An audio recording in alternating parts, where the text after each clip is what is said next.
Hello everyone, welcome you all on my YouTube channel Future Mentor. In this video, we will discuss about some important questions based on Piaget, Vygotsky and Kohlberg. ये जो तीनों theory है ये CTET examination point of view से काफ़ी important है। ऐसा नहीं कि इस बार इससे बेस्ड क्वेश्चन पूछे जा रहे हैं, हर बार ही इससे रिलेटेड क्वेश्चंस पूछे जाते हैं। तो आपको मैं जस्ट एक सजेशन देना चाहूँगी कि इन क्वेश्चंस को करने से पहले आप एक बार इन तीनों की थ्योरी को डिटेल में देख लें। मैंने इसके ऊपर वीडियो बना रखा है, तो आप प्लेलिस्ट में जाकर वीडियो देख सकते हो। अगर आप कहीं और से भी देखना चाहें तो आप देख सकते हैं। Next, question number 1. Kohlberg has given the stages of physical development, the stages of moral development, the stages of emotional development और the stages of cognitive development। तो कोलबर्ग ने बात की थी stages of moral development की, नैतिक विकास के सिद्धांत की।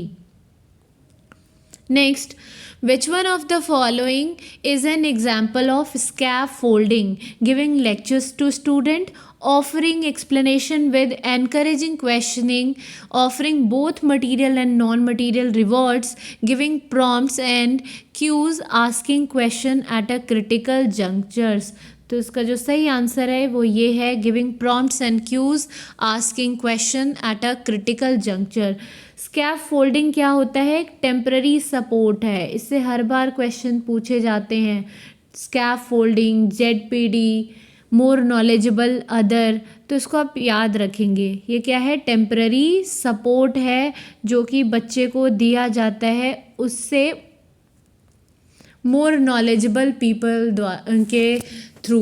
मीन्स जैसे टीचर है वो स्टूडेंट से मोर नॉलेजेबल है, तो वो एक टेम्पररी सपोर्ट स्टूडेंट को प्रोवाइड करेंगे क्वेश्चन को सॉल्व करने में, किसी भी कंसेप्ट्स को समझने में।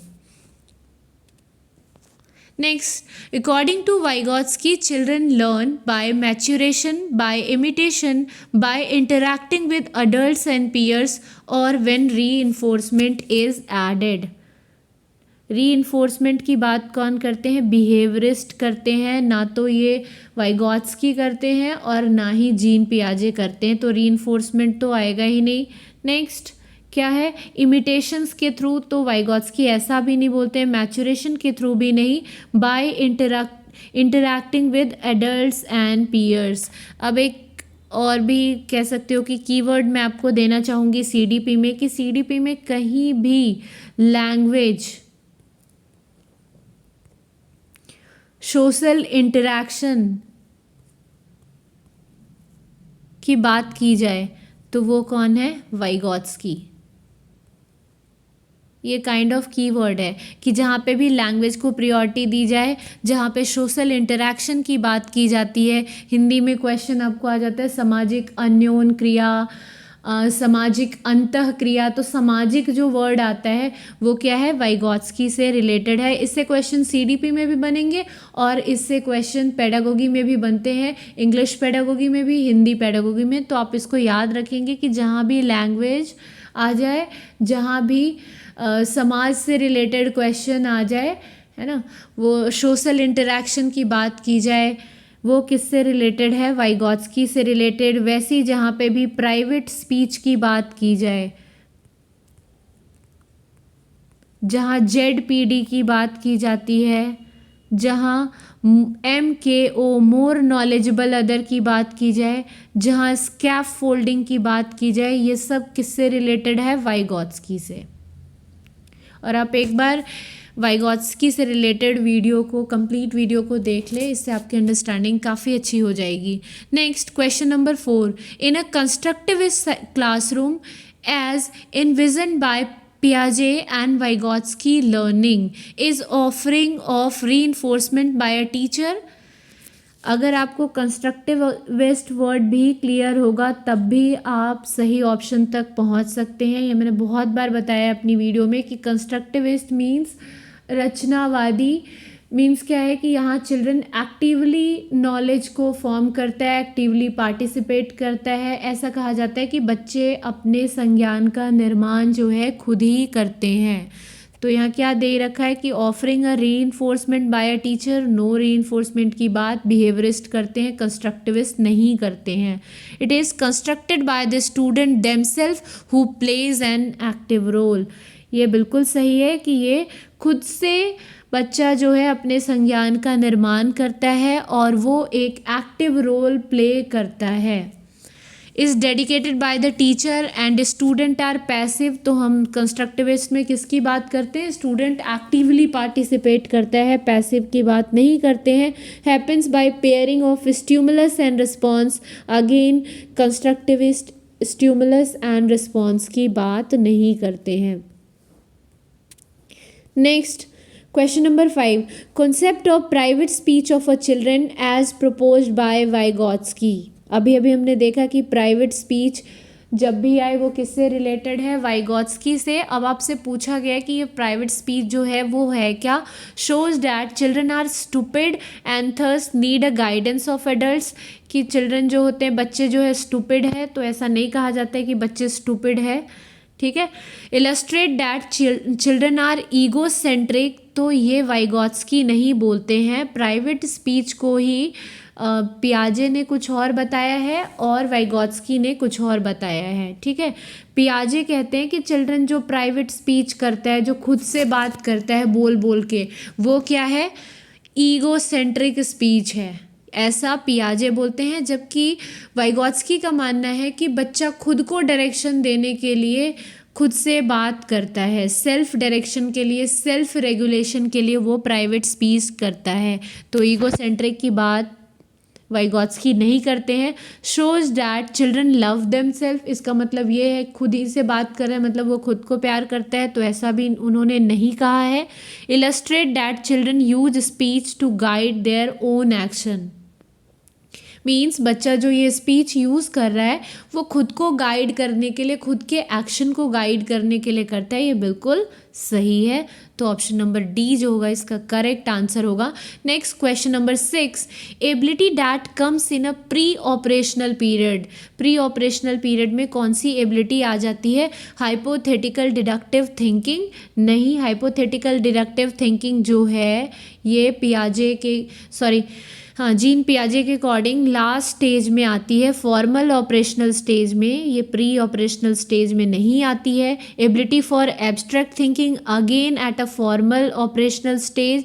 Ability of goal directed behaviour या ability to take others perspective, तो ability to take others perspective जो है ये प्री ऑपरेशनल स्टेज में आता है।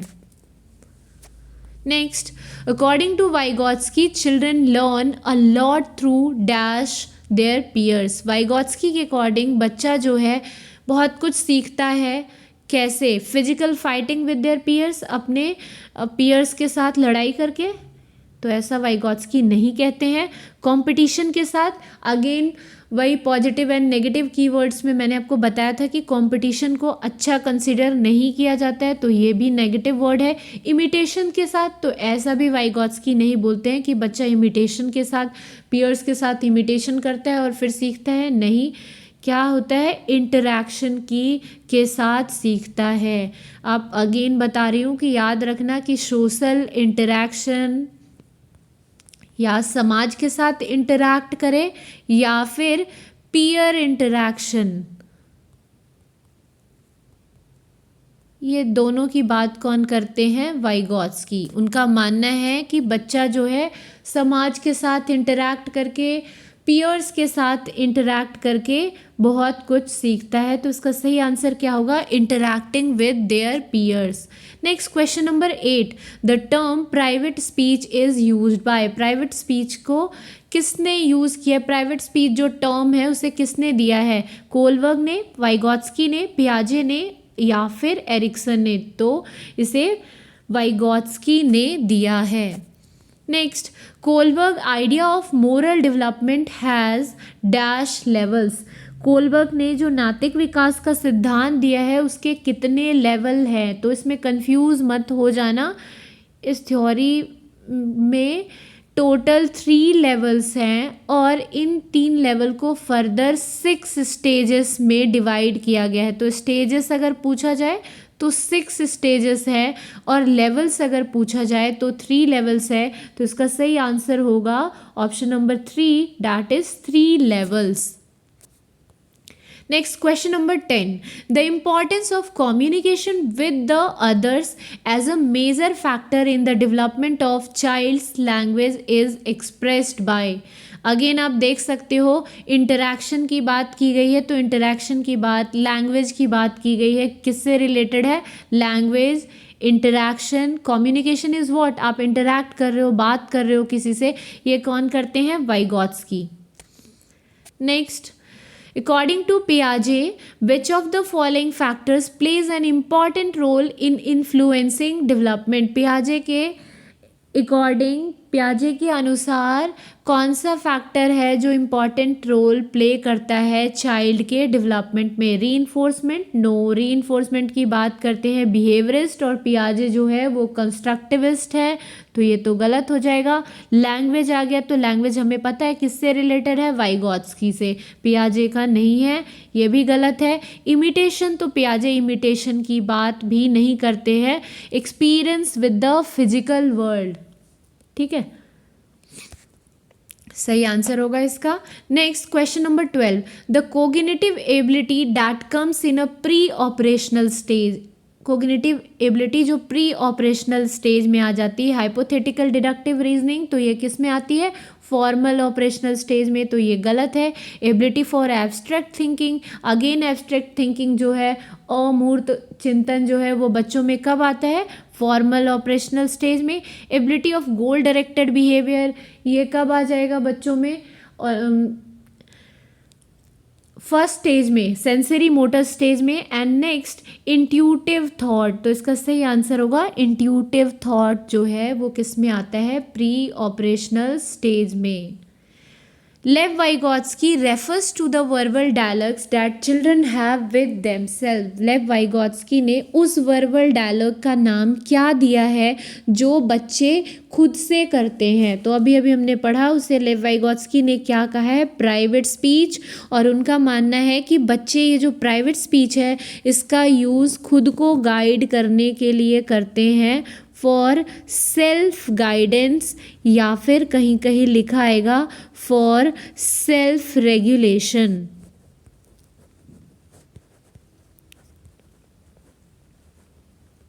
ठीक है। नेक्स्ट, आपसे ये भी पूछा जा सकता है कभी कि इसी प्राइवेट स्पीच को जीन पियाजे ने क्या कहा है? तो इस प्राइवेट स्पीच को जीन पियाजे ने ईगोसेंट्रिक स्पीच कहा है। Next question, question number 14. The major proposition of Jean Piaget's theory is that children's thinking is inferior to adults. This is very very important question for CTET examination point of view. Children's thinking is inferior to adults. Children's की जो thinking होती है वो adult से inferior होती है। Children's thinking is superior to adults, children की thinking adult से सुपीरियर होती है।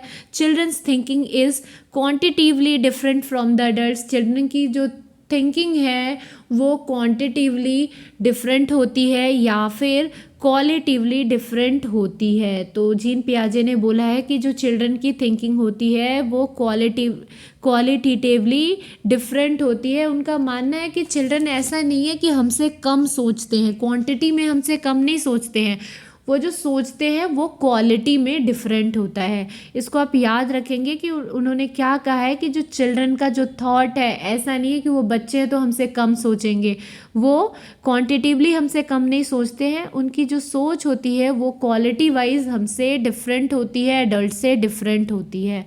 So this one would be the right answer. Next question number 15. According to Lev Vygotsky learning is, लेव वाइगॉट्स्की के अकॉर्डिंग लर्निंग क्या है? Social activity, individual activity, passive activity और conditioned activity. तो लेव वाइगॉट्स्की के अकॉर्डिंग लर्निंग जो है वो सोशल एक्टिविटी है। सोशल जहाँ आ जाए, लैंग्वेज जहाँ आ जाए, वो सब किससे रिलेटेड है? वाइगॉट्स्की से। Next question number 16. Which one of the following is characteristics of concrete operational stage? इनमें से कौन सा कॉन्क्रीट ऑपरेशनल स्टेज का फीचर है, कैरेक्टरिस्टिक है? Animistic thinking, ability to conserve, hypothetical deductive reasoning या फिर इमिटेशन। तो इमिटेशन आपने देखा किस में आएगा? इमिटेशन आता है सेंसरी मोटर स्टेज में, जो फर्स्ट स्टेज है अकॉर्डिंग टू जीन पियाजे। Next hypothetical deductive reasoning, formal operational stage, this is the fourth stage of development according to Jean पियाजे। एबिलिटी टू कंजर्व या फिर एनिमिस्टिक थिंकिंग। एनिमिस्टिक थिंकिंग मतलब निर्जीव चीज़ों को भी सजीव मानना। जैसे अगर बच्चे को चोट लग जाता है, अगर वो गिर जाते हैं तो वो क्या करते हैं, फर्श पे मारना स्टार्ट कर देते हैं, या फिर उनको ऐसे कोई चीज़ चुभ जाए, पेन चुभ जाए तो वो पेन को तोड़ना स्टार्ट कर देते हैं। इसे बोलते हैं एनिमिस्टिक थिंकिंग। तो कॉन्क्रीट ऑपरेशनल स्टेज में क्या होता है, बच्चों में कंजर्वेशन स्टार्ट हो जाता है। वो समझने लगते हैं कि एक ग्लास पानी और एक बाउल में अगर पानी रखी हुई है और दोनों ही 1 लीटर है, तो मतलब दोनों बराबर हैं। ऐसा नहीं कि ग्लास में पानी ऊपर तक है तो ग्लास में वो ये सोचेंगे कि पानी ज़्यादा है। ये कॉन्क्रीट ऑपरेशनल स्टेज में बच्चों में कंजर्वेशन आना स्टार्ट हो जाता है। Question number 17. Constructivists such as Jean Piaget and Vygotsky view learning as Jean पियाजे और वाइगॉट्स्की लर्निंग को कैसे देखते हैं? Acquisition of skills, conditioning of responses, passive repetitive process या process of meaning making by active engagement. जैसी word आ गया एक्टिव पार्टिसिपेशन, एक्टिव एंगेजमेंट, वो किससे रिलेटेड होगा? कंस्ट्रक्टिविस्ट से। So this one is the correct answer. Next question number 18. Which one of the following is not a limitation of pre operational stage? इनमें से कौन सा प्री ऑपरेशनल स्टेज का limitation नहीं है? Tendency to concentrate, egocentrism, development of symbolic thought या फिर irreversibility. तो इसका सही आंसर होगा development of symbolic thought. So these are the few questions related to Jean Piaget, Kohlberg and Vygotsky. I hope so आप सभी को ये वीडियो पसंद आया होगा। अगर वीडियो पसंद आया है तो प्लीज़ वीडियो को लाइक करें एंड चैनल को सब्सक्राइब करें एंड इसे मैक्सिमम लोगों के साथ शेयर करें ताकि मैक्सिमम लोगों को बेनिफिट मिल पाए। और प्लीज़ वीडियो को स्किप करके ना देखें। एंड अगेन मैं आपको ये बोलना चाहूँगी कि अगर आप इसकी थ्योरी को भी इन डिटेल में देखते हैं तो आपकी जो बेसिक अंडरस्टैंडिंग है वो बहुत अच्छी हो जाएगी और इस थ्योरी से रिलेटेड कोई भी क्वेश्चन पूछे जाएंगे, चाहे कैसे भी टर्न करके पूछा जाए, आप इजीली आंसर कर पाओगे। So thanks for watching this video. Thank you.